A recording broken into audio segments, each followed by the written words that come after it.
All right, back to Monday Night Football. Describe the weekly preparation you put in before a Monday night game. Well, for the announcers, it's doing your prep work, at home during the week, making phone calls, watching tapes, reading everything you can. Uh, we live in a world right now of information overload. I think the key is to edit. And even though you want to be aware of everything that's gone on, you have to be selective in terms of what you want to try to remember for the show. And then when we get to the site, meeting with the coaches, meeting with the players, having our own production meeting. It's pretty, we've gotten it down to a science. We know exactly how to do it. But just being aware of all the things that we want to cover during the game and having, we discuss this in various conversations that we might have during the week with the producer, with the director, with the other people involved with the show. Our director of information, Steve Hurt, who's been a huge part of the show as well.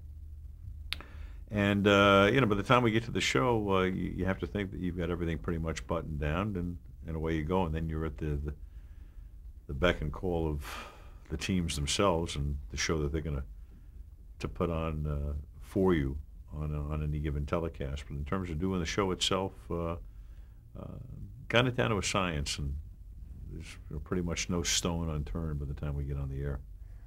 Do you and John Madden prepare any topics or elements of the broadcast before you actually get on the air? Yeah, I mean, it's an interesting thing in the sense that you don't want to over-talk something that you want to get into before you get on the air, because what will happen is it won't sound spontaneous. But what we'll do is we'll talk about some things that we may want to bring up. We'll introduce them, and then we'll talk very little about it, but just say, hey, why don't we discuss this situation? Don't forget these elements. And then wait until we get on the air, because I found that the best interaction is something that you haven't rehearsed or talked about too much. So that's how we'll kind of do it. We'll know where we want to go. And then it's kind of fun to just say, oh, well, we know we're going there, but we don't know where each of us is going with it. And then at that point, I mean, for me, that's been a lot of fun to, introduce things and get John's take on it. Very often it's something apart from where I think he might go with it, which lends itself to what I think it's very good television, because it surprises me. I can react to it and further it to the extent that you couldn't if you'd really talked it out beforehand. You would just lose the spontaneity aspect of it. How much is involved in getting the technology, the cameras, the crew ready for the game? Well, I've always been amazed at how this happens. I mean, to show up, and it's, in a way, as hard as the announcers might work to get ready for the show, I mean, I just marvel at how the people on that production crew and our engineering people can put everything together. I mean, you walk in there and it's like you're ready to launch a spaceship with wires everywhere and cables and the whole thing, and just the coordination and walking into these trucks. And it used to be like one production truck, and now it's like a whole city.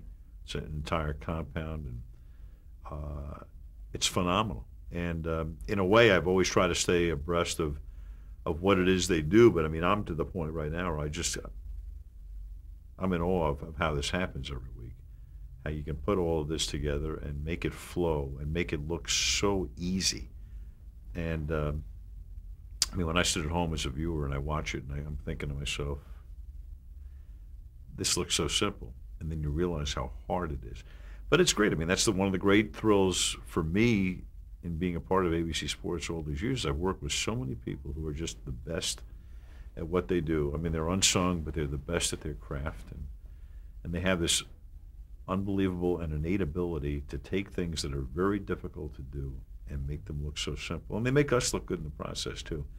But, I mean, I never cease to be astonished by how much work goes into it, by how hard it is to do, and the work that these people put into it. And again, we're in the spotlight. The announcers get the publicity and the attention and all of that. We're out there, but there's no way you could do this without the people who work behind the scenes and and get this done every week. It's phenomenal.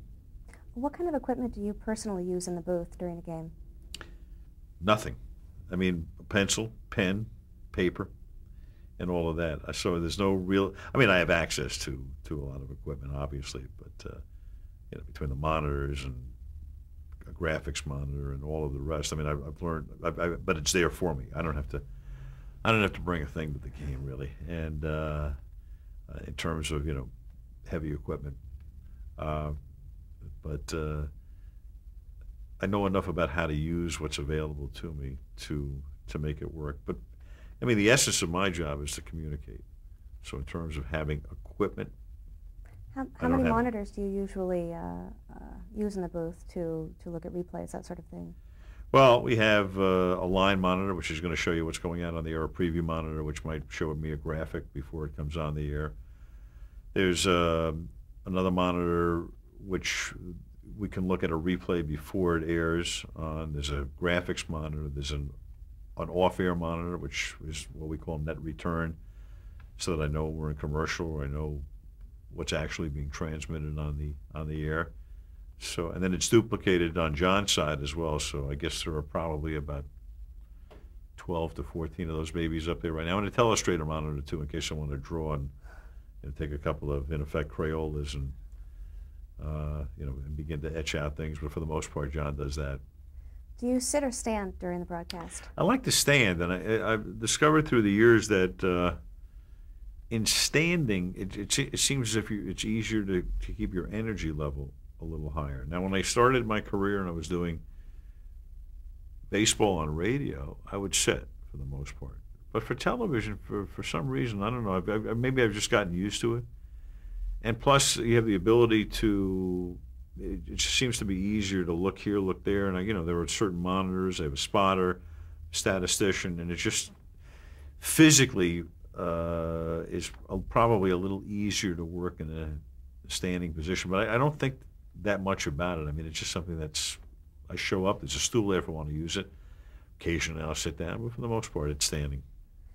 You mentioned all of the technology. How have the advancements in technology, or have they affected the way you present the game? Well, you have to stay in tune with what's going on because, I mean, there's so much available to you now. I mean, I've watched this evolve over the years, so it's not as if, I started my career and television was one thing, and then I showed up again 3 decades later, and we have all these new toys and equipment and all that. So it's been a gradual transition, but it's something, I try to stay abreast of it. I'm technically ignorant, though. I mean, I don't understand how these things all work, but I know what the end result is of their usage. And all I want to be able to do is kind of fold in with the truck so that we're all in sync. And I know the one thing I do know is what they can do and what they can't do in particular situations. And that's always good because I can begin to talk about something and know that our guys and gals have it, or not go someplace because I know enough about it to know that maybe we might not have this. So it's a little difficult to explain, but conceptually, I think the essence of my business is for all of us to be a team. I mean, people think of the announcers as being totally separate and being out on their own. That's not the case. You have to, it's very much like a team. I mean, if you can, if you're going to be a quarterback, you can't do it on your own. In fact, or anybody else, a running back, whatever, a wide receiver, you need to be a part of the team. And the greatest thrills that I've gotten in this business have come when all of us have been on the same page. You walk out of a booth, and I don't care what kind of a night I've had individually, but if we've all had a great night, we were right there and covered everything we need to cover. Boy, that's as good as it gets.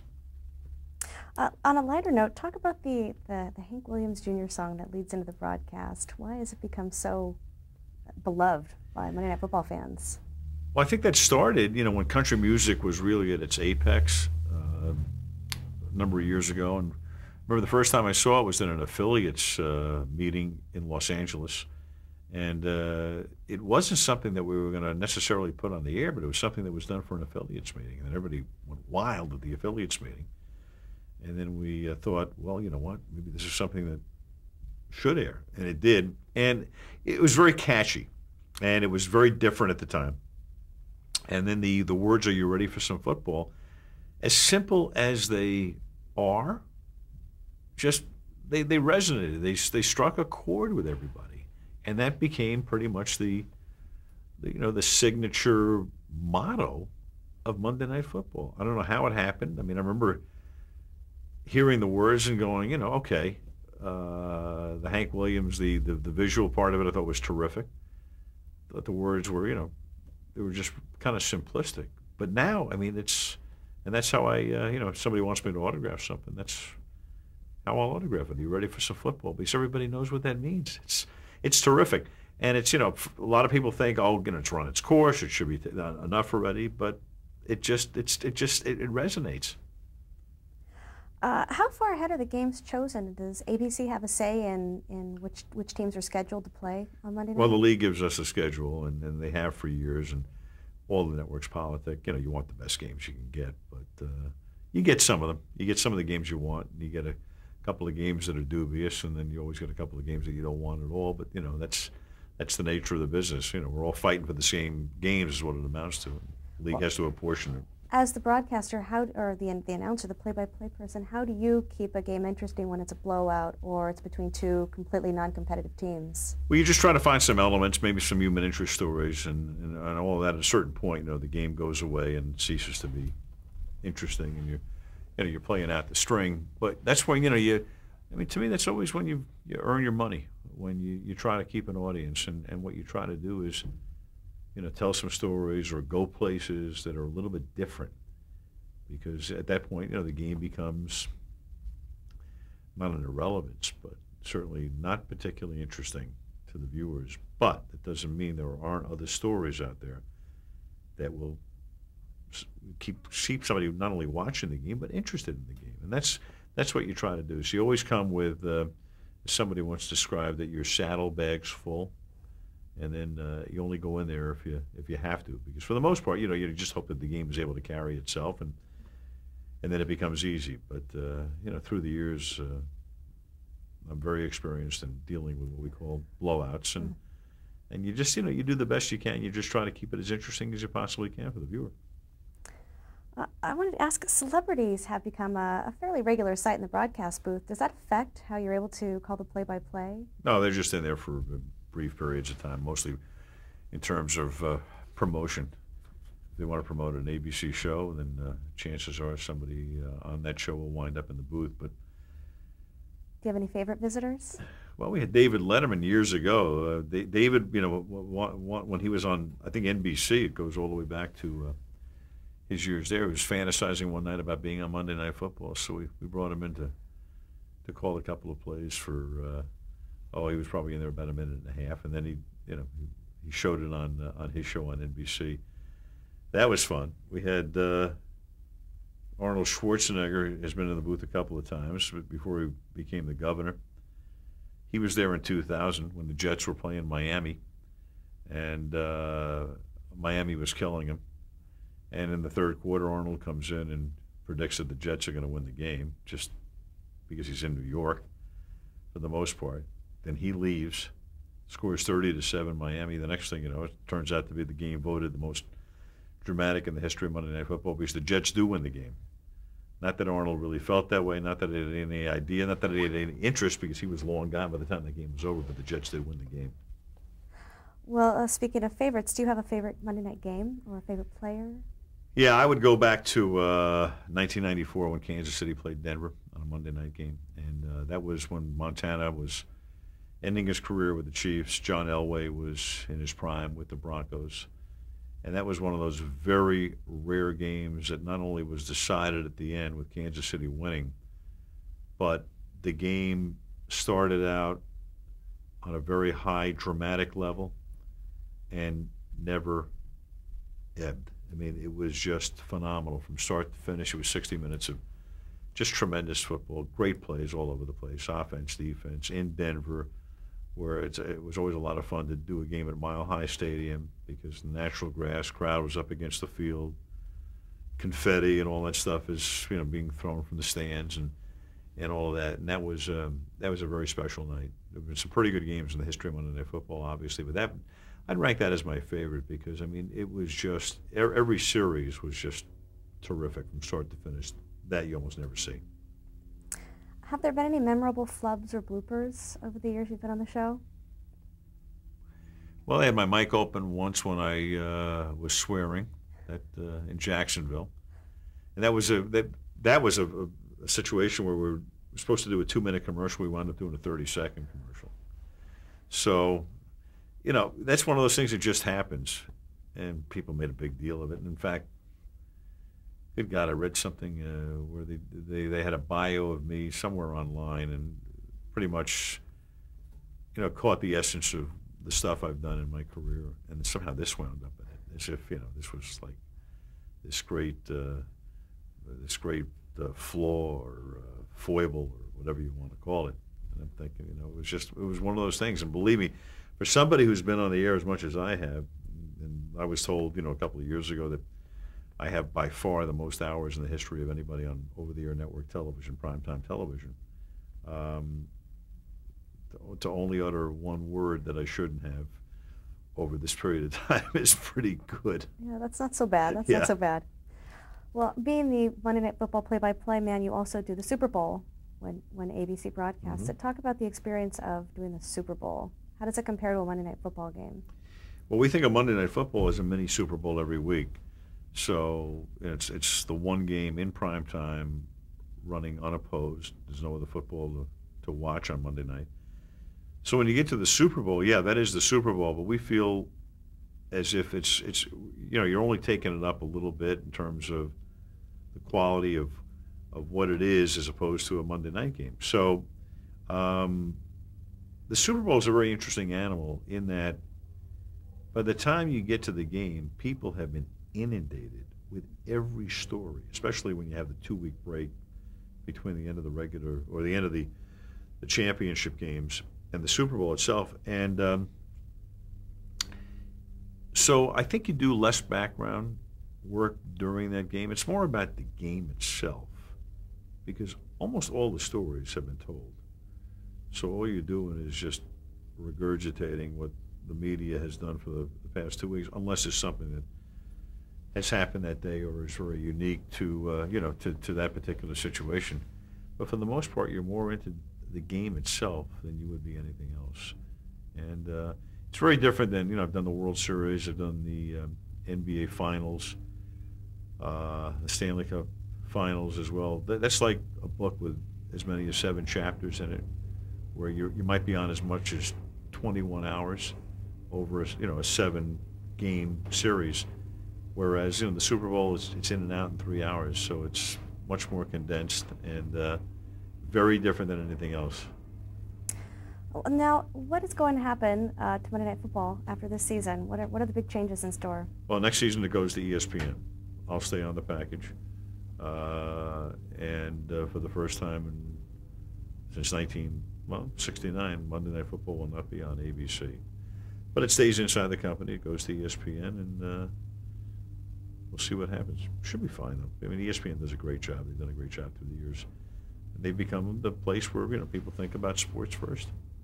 Why did you decide not to go to NBC's new primetime game on Sunday with Madden? It was more a case of, I had the opportunity to do either, and it just it lined up better for me at ESPN at this particular time. I've been with the company for 29 years, and believe me, it was a great choice to have. You had to pick one or the other, and so I can't say that it was overwhelmingly ESPN. That wasn't the case, but it was a situation where I had to make the choice at some point, and that was the point that I had to make it, and I had to pick one or the other. So, I'm looking very much forward to it. I'll miss not working with John. I mean, I think the partnership with John has been phenomenal. But again, everything I couldn't get everything to line up the way it needed to be lined up. It wasn't a case of one being a clear-cut choice over the other. I had the opportunity to do either, and I had to make the call on one of them. What is the legacy of Monday Night Football? I think what Monday Night Football did is it created a national communal sports experience. And I think that what's great is when you walk into a stadium on a Monday night, people know that millions and millions of people around the country will be watching what they're going to watch live. And it's unlike any other football game in that regard. And the words themselves are tremendous. Everybody knows what Monday Night Football is. I think it changed the face of sports television. It made sports acceptable to a primetime audience. Now it's a different animal. Now you keep forgetting with all that we have right now that this was very unique back in 1970, and it was something. It was the launching pad for sports becoming, I think, as big as they are in this country. Not in and of itself. I mean, it didn't do it alone, but I think it was part and parcel of this whole explosion of sports and why sports has become so popular. And I think that's going to be the legacy of Monday Night Football. Well, let's move on to another sporting event that you were involved with, the 1989 World Series in the Bay Area. Mm-hmm. What happened? Well, that's a case where we came on the air on October 17th, 1989, 5 o'clock Pacific time. We come on the air, we're ready to do the third game of the World Series. I'm working with Tim McCarver and Jim Palmer. And we rolled a piece of tape from the previous game on Sunday night where there was a controversial play. And in the middle of Tim narrating that tape, I mean, there's this violent shaking. And I know right off the bat what it is. And, my words were, we're having an earthquake, where the last part of quake was cut off. And fortunately, it only lasted 15 seconds, even though at that time it seemed as if it lasted for 2 minutes. But none of us had any sense as to what had really happened until about 15 minutes later, because we lost power in the booth. And we were knocked off the air. We lost communication with the truck. But when the power started to come back on, one of the cameramen in the booth was able to, through his viewfinder, show me the output from the blimp. And that's when I saw that, a section of the Bay Bridge had collapsed, and that's when you knew you had a major tragedy on your hand. So, and as it turned out, the World Series they were thinking about canceling it, but it was postponed for a period of 10 days. I wound up in a situation where I was the reporter on the spot. I mean, you don't rehearse for this. You don't have people in San Francisco waiting to cover earthquakes. We had the blimp. We got the power back on, and I became, over the next 10, 12 hours, I suppose, a reporter reporting on the earthquake from San Francisco. And look, it was something that was very unique to my career, obviously. Wish it had never happened. It just caused too much misery to too many people, and many people died, and lives were altered and changed forever. In a situation like that, though, as the reporter, I mean, it was up to me to facilitate for ABC News the reporting of what I could glean from the Bay Area. And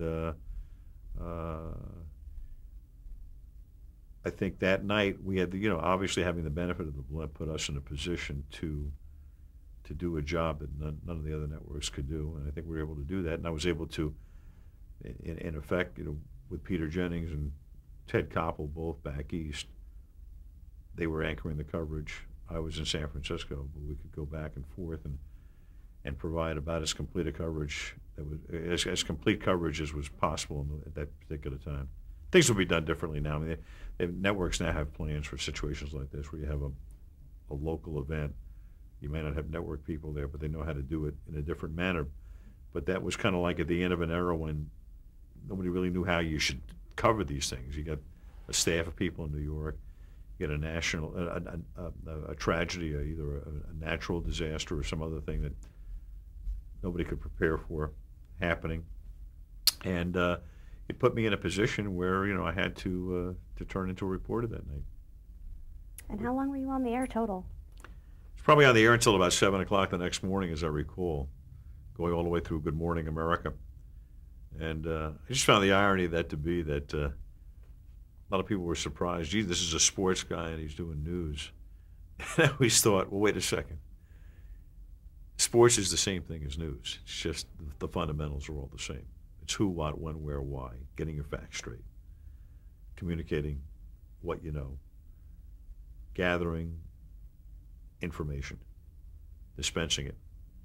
So, I mean, for me, I never thought of it in those terms, but it was, on a way, it was flattering. I mean, I got a lot of people said, "Guy, you know what? He did a great job." On the other hand, I thought, Jesus, my business thought of as nothing but sports and like a toy store, and we don't live in a real world. It kind of threw me for a little bit of a loop when I saw the reaction to that piece. I'd always thought that the same things, the same fundamentals apply in sports as in news, but people had thought that, you know, if you know how to talk about the double play or a blitz, that you know nothing else about the rest of the world.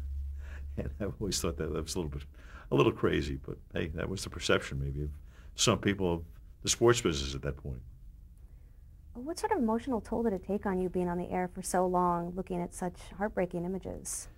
That's tough, but you know what? That's one of those situations where you have to come away from your own emotions and report, and it wasn't easy to do in that regard. And then I went back to the hotel and I thought about how tragic this was and all of that. But you can't let your emotions play into your reporting when you're on the air. And I mean, I think all reporters are trained to be able to do that. It's very heartbreaking. It's very hard as a human being. I mean, it's unbelievably heartbreaking to look at tragedies like this. And if you don't have to report about them, obviously you can feel a certain way about it emotionally, and not have to think in terms of what you'd have to do when you're on the air. But I mean, on that particular night, all I cared about was getting it right. We had information available to us. Rumors were rampant about a lot of other stuff that was going on in the Bay Area and all of that. And I think the one thing that I learned early on in my career and has really been at the core of what I do is you don't have to get it first, but you have to get it right.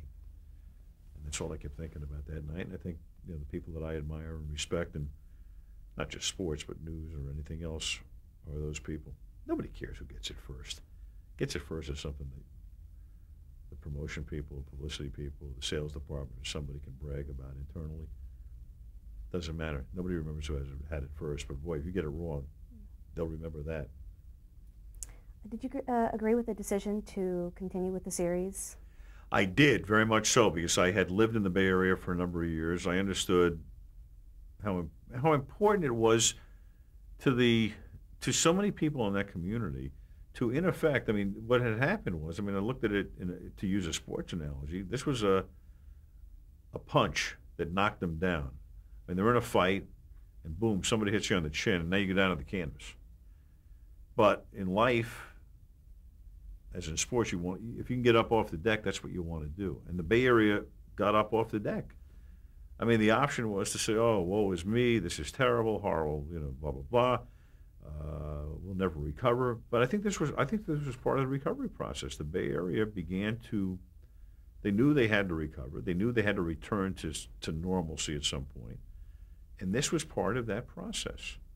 And, once it became a case of not, taxing any emergency services or things that were needed to deal with the aftermath of the earthquake, and not be a part of, like providing security or certain services at a baseball game, then it became okay, I think, to resume the World Series.